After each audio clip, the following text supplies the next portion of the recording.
ইসলাম বলছে ধর্ষকের শাস্তি মৃত্যুদণ্ড, আর ওই শাস্তি হবে ইমানদারদের সামনে শাস্তি দেওয়া লাগবে। এজন্য ইসলাম বলে আসিয়ার ধর্ষক যারা, তাদেরকে বাইতুল মুকাররমের ওপেন স্পেসে এনে জুমার দিন জুমার নামাজের পর পরে সকল TV channel, media, print media, electronics media, সব মিডিয়ার সামনে ওই ধর্ষকগুলোকে যদি ব্রাশ ফায়ার করে ঝাঁঝরা করে দেওয়া হয়, আগামীর বাংলাদেশে ধর্ষণ করা তো দূরের কথা, জানোয়ার গোনা স্বপ্ন দোষ বন্ধ হয়ে যাবে। আর এটা যদি না করতে পারেন, মিছিল করবেন, মিটিং করবেন, আন্দোলন করবেন, বিচার চাইবেন, ধর্ষণ বন্ধ হবে না, বরং মিছিল মিটিং শেষ করে রাত্রে বাসায় ফেরার সময়ও সম্ভাবনা আছে। সব জায়গায় ধর্ষণ ধর্ষণ ধর্ষণ। আপনি বলবেন যে হুজুর ধর্ষণটা নিয়ে এই 1-2 মাসে তার 5-6 মাসে বাড়ছে। হ্যাঁ, ধর্ষণ বাড়তে পারে, তবে ধর্ষণ আগে ছিল না বিষয়টা এমন না।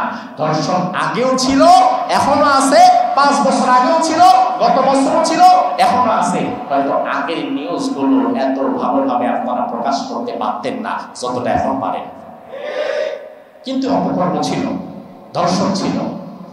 একজন আসিয়াকে ধর্ষণ করা হয়েছে মাগুরাতে, 8 বছর বয়সে একজন শিশু। বাংলাদেশের শিশু ধর্ষণের ঘটনা ইতিহাসে এটাই প্রথম। কি বলেন, এটাই প্রথম? আরো আগে হয়েছে না? 3 বছর, 2.5 বছর, 4 বছরের বাচ্চাকে পর্যন্ত ধর্ষণ করা হয়েছে, এমন নজিরও আছে না নাই? কিন্তু বিচার হয়েছে কয়জনের? একটা নজির আপনি আমাকে দেখান, পত্রিকা পেপার কাটিং আপনি আমাকে বের করে দেখান যে হুজুর আজ থেকে 2, 4, 5, 6 বছর, 7 বছর আগে 5-6 বছরের একজন ছোট্ট বাচ্চাকে ধর্ষণ করে মেরে ফেলা হয়েছে। যে ধর্ষণ করে মেরে ফেলছে তাকে পরবর্তীতে 180 দিনের মধ্যে, 2, 4, 6 মাসের মধ্যে ফাঁসি দিয়ে দিয়েছে। এমন কোন নজির বাংলাদেশের 55 বছরের ইতিহাসে আপনি পাবেন না। ধর্ষণের ঘটনা পাবেন হাজার হাজার। আসিয়ার ঘটনা আজকে আলোচিত হয়েছে, নয়তো আপনি আমি জানতাম না। আবার এই ঘটনা নিয়ে আজকে আমরা তোলপাড় করছি, আগামী 1 মাস এরপরে দেখবেন এই ঘটনার কোনো খবর নাই।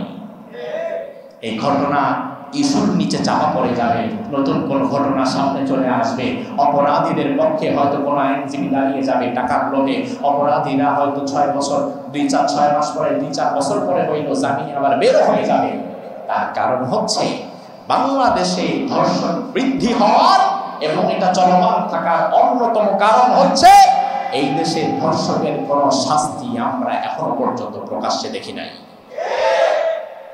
আমাদের সামনে যদি ধর্ষকের যে শাস্তি ইসলাম বলেছে, এই শাস্তি যদি নিশ্চিত করা হতো, ইসলামে ধর্ষকের শাস্তি হচ্ছে মৃত্যুদণ্ড। ইসলামে ধর্ষকের শাস্তি কি? জোরে বলেন, ইসলামে ধর্ষকের শাস্তি কি? মৃত্যুদণ্ড। আজ ইসলাম যদি আমাদের সমাজে কায়েম থাকতো, তাহলে শিশু আসিয়ার কবর দেওয়ার পূর্বে আসিয়ার ধর্ষণকারী ফেরাউনগুলোর কবর দেওয়া হতো আগে। আসিয়া তো কবরে চলেই গেল, কিন্তু ওর ধর্ষণকারী হত্যাকারীরা তো জেলের মধ্যে আছে। হাইকোর্ট বলেছে 180 দিনের মধ্যে বিচার শেষ করে দেয়। কিসের 180 দিন? ধর্ষণ করেছে, উপস্থিত সাক্ষী আছে।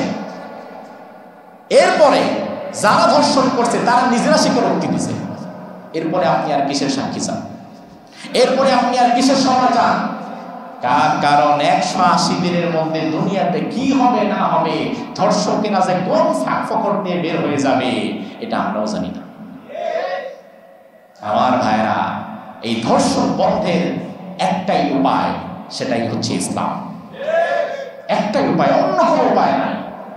এই যে আপনি দেখেন, ধর্ষণ কাণ্ড ঘটার পরে নারীবাদীরা ঢাকায় মিছিল বের করল, নারীবাদীরা শাহবাগের চত্বরে জড়ো হওয়া শুরু করলো। তারা এবার মিছিল বের করে বলল, ধর্ষকের ফাঁসি চাই, তুমি কে আমি কে, আসিয়া আসিয়া, ধর্ষকের বিরুদ্ধে আমরা, ধর্ষকের চামড়া তুলে নেব আমরা। কত স্লোগান, কত মিছিল, কত মিটিং। আপনি যদি সেই নারীবাদীদেরকে গিয়ে বলেন, আচ্ছা ইসলামের ধর্ষকের শাস্তি মৃত্যুদণ্ড, তাইলে ইসলাম দিয়ে শাস্তিটা হোক, তখন দেখবেন নারীবাদীরা বলবে না, শাস্তি হোক চাই, তবে ইসলাম দিয়ে না। তার কারণ হচ্ছে এই নারীবাদীরা ধর্ষককে যতটা না ভয় পায়, ইসলামকে তার চেয়ে বেশি ভয় পায়।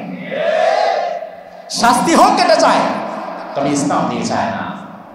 তার কারণ তারা ভালো করেই জানে, আজকে যদি ইসলাম দিয়ে শাস্তি হয়, কালকে আমি যে আমার বয়ফ্রেন্ডের সাথে জিনায় লিপ্ত হব, ইসলাম তো ওই শাস্তিও দিয়ে দিবে।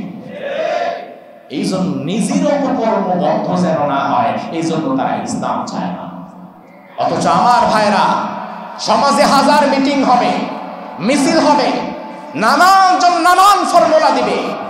55 বছরের বাংলাদেশে ধর্ষণ বন্ধ হয় নাই, হত্যা বন্ধ হয় নাই, বরং ধীরে ধীরে মানুষ বিকৃত রুচির দ্বারা পশুত্বের দিকে চলে যাচ্ছে। আমি আজ জুমার দিন, রমজান মাস, কোরআন আমার সামনে, আমি আপনাদেরকে চ্যালেঞ্জ করে বলে দিতে পারি, ইসলাম বলছে ধর্ষকের শাস্তি মৃত্যুদণ্ড। আর ওই শাস্তি হবে ইমানদারদের সামনে শাস্তি দেওয়া লাগবে। এজন্য ইসলাম বলে আসিয়ার ধর্ষক যারা, তাদেরকে বাইতুল মুকাররমের ওপেন স্পেসে এনে জুমার দিন, জুমার নামাজের পর পরে সকল TV channel, media, print media, electronics media, সব মিডিয়ার সামনে ওই ধর্ষকগুলোকে যদি ব্রাশ ফায়ার করে ঝাঁঝরা করে দেওয়া হয়, আগামীর বাংলাদেশে ধর্ষণ করা তো দূরের কথা, জানোয়ার গোনা স্বপ্ন দোষ বন্ধ হয়ে যাবে। আর এটা যদি না করতে পারেন, মিছিল করবেন, মিটিং করবেন, আন্দোলন করবেন, বিচার চাইবেন, ধর্ষণ বন্ধ হবে না, বরং মিছিল মিটিং শেষ করে রাত্রে বাসায় ফেরার সময়ও সম্ভাবনা আছে। তার কারণ শাস্তি তো হচ্ছে না। শাস্তি দিতে হবে প্রকাশ্য দিবালোকে, আমাদের চোখের সামনে দিতে হবে, ঠিক কিনা? আজ এই বিষয়গুলোকে সামনে এনে 2013 সালের নাস্তিক মুরতাদ ব্লগার যারা ছিল, ইমরানের সরকার, লাকি, এরা আবার নতুন করে শাহবাগে একত্রিত হতে যাচ্ছে যে আমরা আবার একটা গণজাগরণ মঞ্চ তৈরি করব। 2013 সালে গণজাগরণ মঞ্চ শাহবাগে তৈরি করে আল্লাহকে গালিগালাজ করেছে, নবী মুহাম্মদুর রাসূলুল্লাহকে গালিগালাজ করেছে। 2013 সালে সেই শাহবাগের গণজাগরণ মঞ্চের একজন নাস্তিক ব্লগারের নাম ছিল আসিফ মহিউদ্দিন। নামটা শুনছেন? আসিফ মহিউদ্দিন।